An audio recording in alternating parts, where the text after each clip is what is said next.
दोस्तों, क्या आपको पता है फैक्ट्री में चीनी बनाने के लिए कौन सी जानवर की हड्डियों का इस्तेमाल होता है? और आपको शायद पता नहीं होगा कि शक्कर बनाने के लिए गन्ने के रस के साथ कच्चे अंडे भी मिलाए जाते हैं, जिससे चीनी के छोटे छोटे दाने बनाने में आसानी रहती है। दोस्तों, क्या आप जानते हैं फैक्ट्री में चीनी यानी कि शक्कर कैसे बनती है? चलिए जानते हैं चीनी बनाने की पूरी प्रोसेस के बारे में। दोस्तों, वीडियो अंत तक देखिए और पसंद आए तो शेयर जरूर करें। दोस्तों, चीनी बनने की शुरुआत होती है गन्नों की फसल की शुगर फैक्ट्री में पहुंचने से, क्योंकि चीनी मुख्य रूप से शुगर कैन यानी गन्नों से बनती है। इसलिए ट्रक या ट्रोली में लोड करके गन्ने फैक्ट्री में पहुंचते हैं, जहां पर उन्हें क्रेन मशीन की सहायता से अनलोड किया जाता है यानी उतारा जाता है और इसे श्रेडर मशीन में भेजते हैं। ये मशीन कुछ ही समय में गन्नों को कट करके बारीक पाउडर में बदल देता है। लेकिन यहाँ उसका जूस नहीं निकलता। अब जो हमें फाइबर मिलता है, इस फाइबर को लाइन से एक के बाद एक लगी रूरल मिल की बीच में से गुजारते हैं, जिससे फाइबर में मौजूद एक एक बूंद जूस को निकाल लिया जाता है। 2-3 रोलर से गुजरने के बाद इसमें गर्म पानी डालकर फिर से रूरल की बीच में से गुजरती है। इस तरह से 99% तक जूस निकल जाता है। अब इस फाइबर को मशीन की सहायता से छान कर अलग कर लेती है, जिसे बेजेसिस कहते हैं। लेकिन ये बेजेसिस वेस्ट नहीं होता, बल्कि इसे जलाकर ही फैक्ट्री की सारी ऊर्जा और बिजली बनाई जाती है। इस तरह से फैक्ट्री ऊर्जा के लिए आत्मनिर्भर हो जाती है।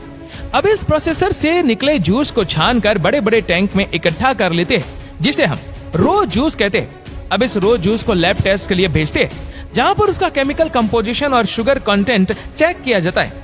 लैब टेस्ट के बाद जूस को रिएक्शन टैंक में भेजते हैं, जहां पर इसमें जरूरत के अनुसार लाइम यानी चूना डालते हैं और साथ साथ सल्फर गैस भी छोड़ते हैं। इन सब को फिर मशीन की सहायता से 5-6 घंटों के लिए मिलाया जाता है। इस दौरान ब्लीचिंग और अल्कलाइजेशन की प्रोसेस होती है, जहां से फिर इसे क्लैरिफायर टैंक में भेजते हैं। वहां पर इसे टैंक में भरकर छोड़ देते हैं और कुछ समय बाद सारा कीचड़ नीचे बैठ जाता है सेडिमेंट के रूप में और साफ पीला जूस ऊपर रह जाता है। अब इस साफ जूस को कचरे से अलग करके इवेपोरेटर्स में भेजते हैं। इवेपोरेटर्स में जूस को तब तक उबाला जाता है जब तक ये गाढ़ा सिरप में ना बदल जाए। अब इस सिरप को प्रोसेसिंग टैंक में भेजते हैं, जहां पर इसे पहले गर्म करते हैं, फिर इसमें पहले से बनी चीनी के कुछ दाने डालकर ठंडा करते हैं, जिसे ठंडा होने पर बाकी सिरप भी शुगर क्रिस्टल यानी दानों के रूप में जमने लगता है। इस दौरान सैंपल लेकर इसका टेस्ट भी करते हैं, ये चेक करने के लिए कि क्रिस्टल कैसे जम रही है। जब ये सिरप ठंडा हो जाता है, तब इसमें 2 तरह की चीजें होती है, शक्कर यानी शुगर की क्रिस्टल और मोलासिस। मोलासिस एक गुड़ की तरह दिखने वाला लिक्विड होता है, लेकिन यह गुड़ नहीं होता। अब इस सिरप को सीरीज में लाइन से लगी सेंट्रीफ्यूज मशीन में डालते हैं। यह मशीन 1 मिनट में 1000 से 2000 बार घूमती है। इस मशीन में एक बारी छन्नी लगी होती है, जिससे शुगर के क्रिस्टल बाहर नहीं निकल सकते, लेकिन मोलासिस बाहर निकल जाता है। पर इस मोलासिस भी कुछ शुगर के क्रिस्टल रह जाती है, इसीलिए इस मोलासिस को 2-3 बार सेंट्रीफ्यूज मशीन से गुजारते हैं, जिससे ज्यादातर शुगर के क्रिस्टल निकल जाए। अब इन शुगर क्रिस्टल को इकट्ठा करके कन्वेयर की सहायता से ड्राइवर में भेजती है और जहां पर इसे इलाके में हल्के गर्म वातावरण में सुखाया जाता है। अब हमें हल्के भूरे रंग की यानी ब्राउन कलर की शुगर यानी चीनी मिल जाती है, जिसे लो शुगर कहते हैं। लेकिन अभी ये उस तरह की सफेद नहीं होती, जिससे सफेद चीनी का इस्तेमाल हम लोग करते हैं, उसे रिफाइंड शुगर कहते हैं।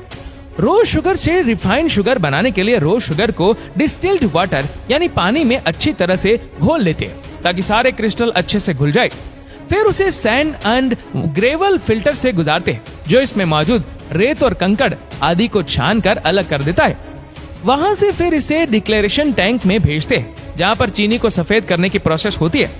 भारत में इस प्रोसेस के लिए ज्यादातर सल्फर डाइऑक्साइड गैस का इस्तेमाल होता है या फिर एक्टिवेटेड कार्बन का उपयोग करती है, लेकिन यूएस जैसे कई देशों में बॉन चार का उपयोग करते हैं, जो कि पशुओं की हड्डियों से बनता है। इसलिए भारत में मिलने वाली ज्यादातर sugar double sulphate tension match के द्वारा साफ की जाती है, जो कि एक सस्ता और शाकाहारी तरीका है चीनी को सफेद करने का। पर इस वजह से कुछ सल्फर चीनी में रह जाती है, जो स्वास्थ्य के लिए नुकसानदायक होती है। इसलिए आपने सल्फर फ्री शुगर के बारे में सुना होगा, जो कि एक्टिवेटेड कार्बन या फिर बूंद के द्वारा बनाई जाती है। इस दौरान टैंक में मौजूद सल्फर डाइऑक्साइड या फिर एक्टिवेटेड कार्बन सारी कलर को एब्जॉर्ब कर लेता है यानी सूख लेता है और एक क्लियर सफेद लिक्विड बन जाता है, जिसे फिर वैक्यूम में भेजती है, जो इसमें मौजूद पानी को गर्म करके निकाल देता है और एक गाढ़ा सिरप बन जाता है। इस सिरप में कुछ चीनी के दाने डालकर ठंडा करती है, जिसे ठंडा होने पर ये शुगर क्रिस्टल यानी दानों के रूप में जमने लगता है।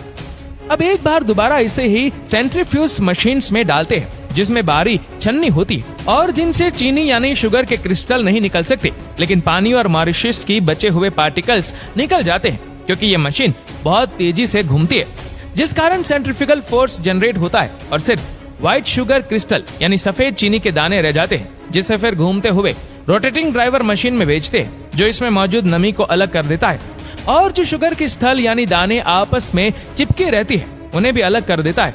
फिर इसे बड़ी बड़ी वाइब्रेट करती हुई छानियों के द्वारा छानकर इसे स्टोरेज टैंक में भेजते हैं, जहाँ पर हजारों टन शुगर को रखा जाता है, जहाँ से फिर इससे ऑटोमेटिक फिलिंग मशीन के द्वारा प्लास्टिक बैग्स में भरी जाती है और इसके ऊपरी सिरे को सीकर पैक कर देती है, जहाँ से फिर से ट्रांसपोर्ट किया जाता है।